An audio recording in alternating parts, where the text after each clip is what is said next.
Yo, what's going on, Dragon Ball people? Welcome back to another video. This time we have some gameplay between myself on the left playing the blue-yellow Hirudegarn Storm deck. This is testing flute at 1, just so you guys know. We are playtesting that variant of the deck after September 21st. Flute goes to 1, so I'm not really going to an event before that, so I want to be as prepared as possible for flute at 1. On the right, we have kind of a blast from the past. We have Larry playing U7 Frieza, but it's a different take on the U7 deck. It's by no means a Victory Strike deck. His deck's actually very, very interesting. He kind of came up with the concept himself. Pretty proud of him for that, being relatively new to the game. He is playing a variant that kind of still abuses the same Frieza line that U7 used to use, or usually uses, and is actually also playing some of the swap cards because a lot of them actually are Universe 7, so there's synergy there with the leader. So yeah, this is a little bit of a sped up game. It's still very followable. I just wanted to kind of make it a little shorter video for you guys, so it didn't drag on too long. So alright, so we're getting geared up here. Shout out to that amazing Digimon Matt. Digimon is awesome. If that becomes a card game, definitely plan on playing it for sure. Alright, so you're gonna notice bad ring in my hand, double bad ring in my hand. Alright, I'm gonna do a deck profile on this for sure. I just think bad ring's so important because, like, realistically, I feel like I'm beating my head against the wall if I get hit by Nimbus. Like, this deck really loses hard to Nimbus, especially with flute at 1. Just less draw power in the deck. Here I attack leader first because I don't particularly care if he Nimbuses me here because my turn's not going to be too crazy. I'd rather just filter through the deck a little bit and see what we get. We did some Inertia, search the legs, turns your leader into literally a draw 2, which is pretty nutty, honestly. Successor to go back into the deck. Search the Bardock.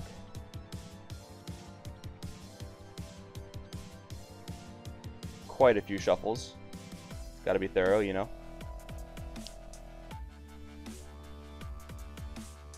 Man, one of the things that I've been thinking about lately, if we were to do a little bit of rebalancing to the game, would be Bardock only being allowed to work for lineage leaders. I think that'd be a really interesting concept. That would keep it in archetype and might, save some balance issues in the game.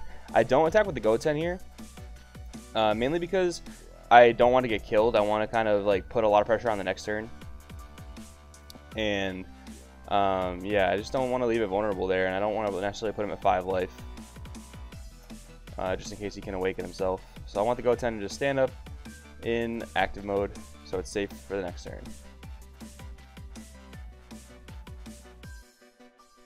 This one, and it also plays around Nimbus as well. So I already have the Goten in active mode, and on my next turn, my yellow will be readied.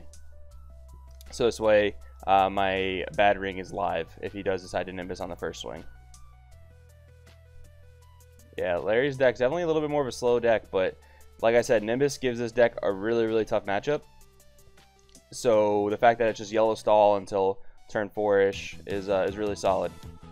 It's really a good deck, honestly. I definitely have a unfavorable matchup because of the amount of stall this deck that Larry's playing can play.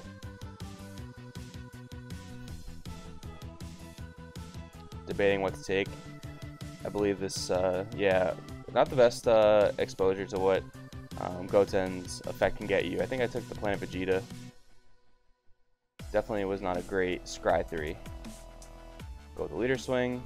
If he decides to Nimbus here, I still get a crazy amount of swings in on the turn. He's not going to negate. I'm going to activate the leader's effect. I really like the Minosha legs package. It's just a lot of your blues, like your untapped trunks and your beans, you don't really want to charge. So the fact that you just have that engine that gets you crazy pluses and just becomes easy blue energy is really nice. Putting him to 4 here. Now we're gonna get a little crazy.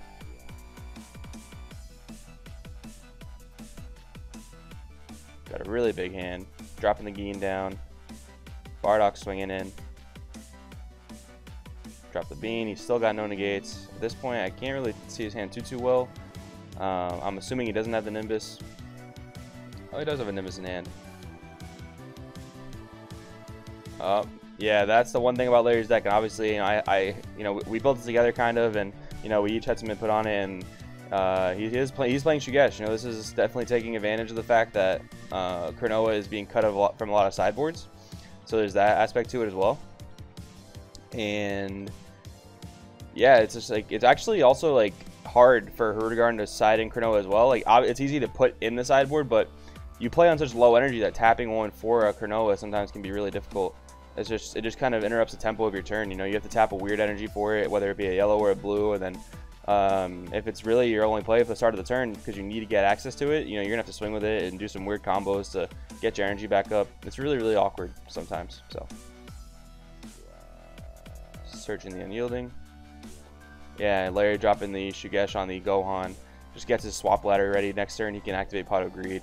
The crazy thing about Larry's deck as well is he activates Pot of Greed. He ditches one, draws two, or activates one card to draw two several times on his critical mass turn. It's pretty insane, honestly. Swinging in with the Geen. Got to get that extra swing in. He'll Nimbus there. He knows I don't have access to Bad Ring, but I don't think he sees the necessity to activate Nimbus' additional effect. He knew there that negating that attack stopped me from really doing too much on my turn. So, good play by Larry there.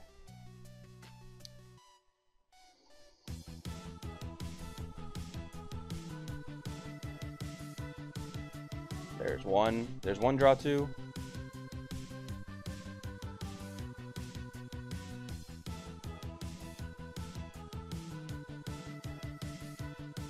Debating on his play here. Gohan's gonna come in at Go-10. Some brother on brother violence. Not worth saving the Go-10 in that scenario. Would have been nice to have the blocker to block for it, but kind of had to swing in on it. I did want to go in harder on my last turn, so Geen is just chilling there, not doing too much. There is the second draw two of the turn, I believe. Second draw two of the turn.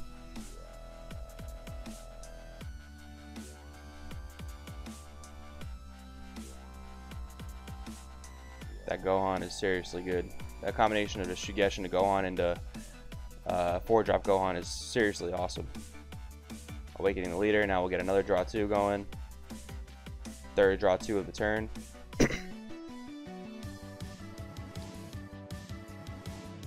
He just went +3. Passive +3. Really, really insane.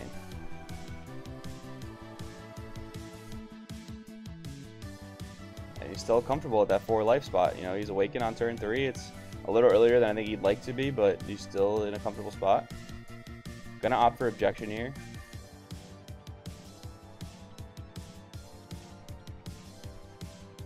Debating what to charge. He's gonna get that 3rd yellow in play. So on his 3rd turn, he's at 4 energy.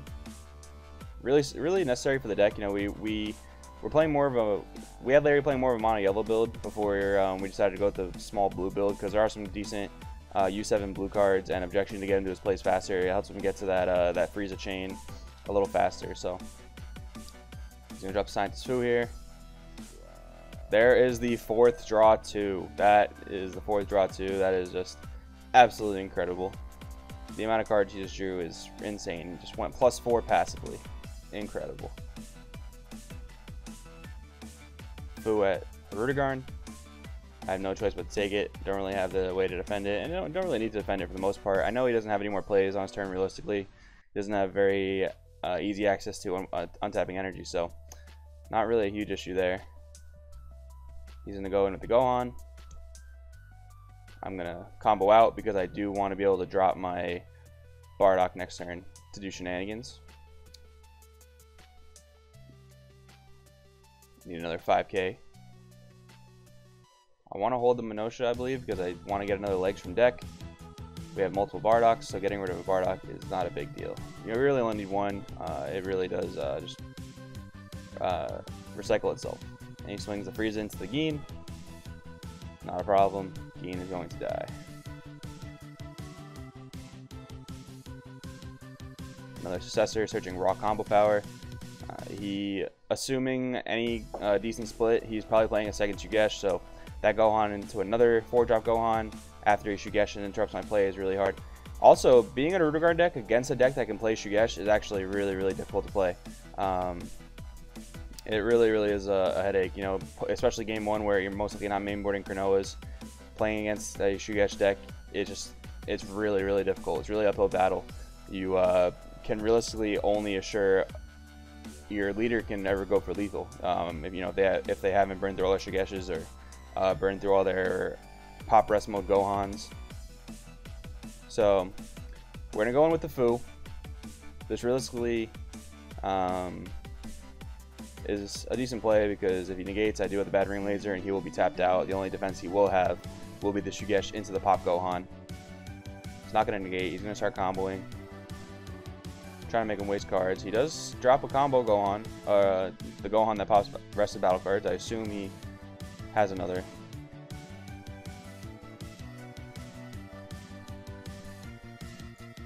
We forget to search out the Minosha, unfortunately, but we will go back into the deck just for the purpose of good play testing.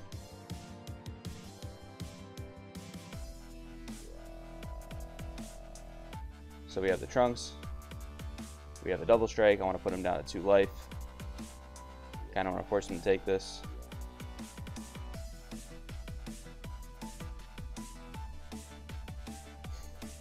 Debating on further combos. I know for a fact he can't Shugesh into Gohan to destroy my leader, so I can kind of be as forceful as I want with this swing. This is really one of the swings I have to be more forceful with. And yes, like I said, I did forget to go into the deck with Minosha. I will go grab the leg just because this is a playtesting session. This really isn't something I can forget if I go into an event with this deck.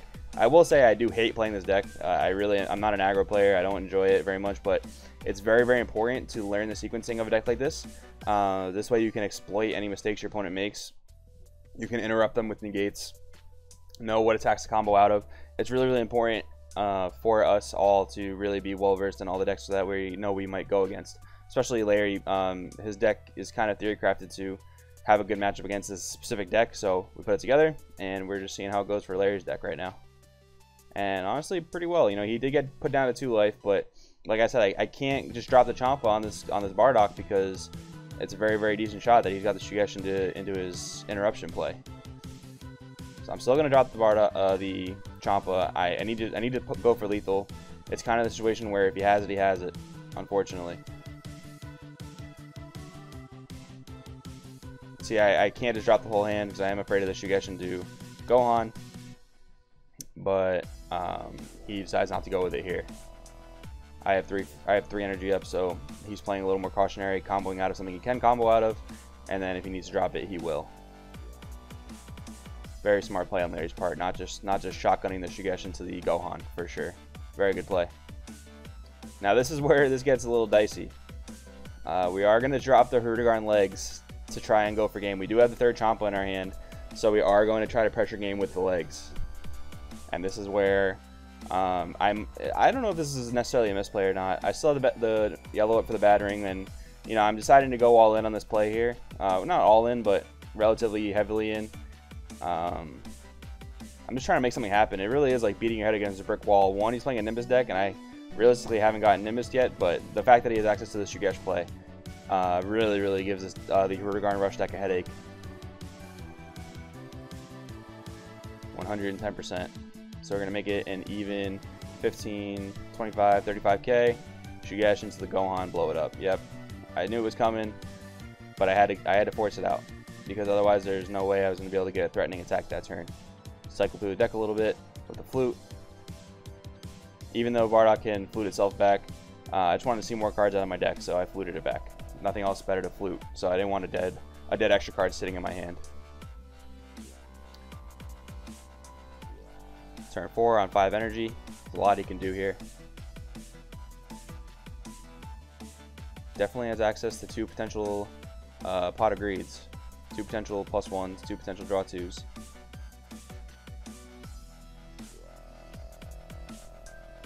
His 3rd or 4th successor, just searching more combo power at this point. Searching another play as well, searching another pot of greed. We make a lot of Yu-Gi-Oh references. This is the game a lot of us came from, that play in the community I'm from, so a lot of Yu-Gi-Oh references, but I think pot of greed is pretty universal. You know, I think everyone should have a chance to get it, right? His hand is just ginormous. It's really, really threatening as the Hirudegarn player for sure. You'll notice the Ultimate Box Goku getting discarded. It's one of the boss monsters we decided to try out in the deck. It's a very good card. You know, it's just activate main, pop any battle card is really solid. The fact that if you have 9 or more Universal 7s, sorry, in your graveyard, it's uncounterable against 10k triple strike. So really, really solid there for that reason. Doesn't necessarily get played too much in this matchup, particularly because I force him to play on a lower curve because of how much I pressure. But it is definitely a very good card. So this is kind of where I think I think Larry misplayed here. He decided not to force me to take a damage with his Gohan, where he would have multiple swings available after that with me at 1 life when he doesn't necessarily have access to a double strike. He does have the Fu in hand, but I think this is kind of where he makes a mistake because I'm just going to negate the Fu. But I see his point as well. He has a ginormous hand, so access to defense for 1 more turn, playing defense for 1 more turn, I think is a decently solid call on his part. But yeah, so the Fu gets negated. That's a lethal showing, and he is not playing Battering in the main deck, as far as I know. So now he's going to go leader into leader, and then still not force me to take a damage, which I think is still a mistake. That giant hand, he should have just pushed all the way for game, but he just hedges his bets on playing defense another turn, which I realistically can't blame him for, but I definitely would have pulled the trigger for sure. Now Gohan and a leader, I know it's less attack, just easy, just take it. Rip a super combo off the life, really solid rip. Can't ask for much more. He's gonna end his turn there on 2 energy.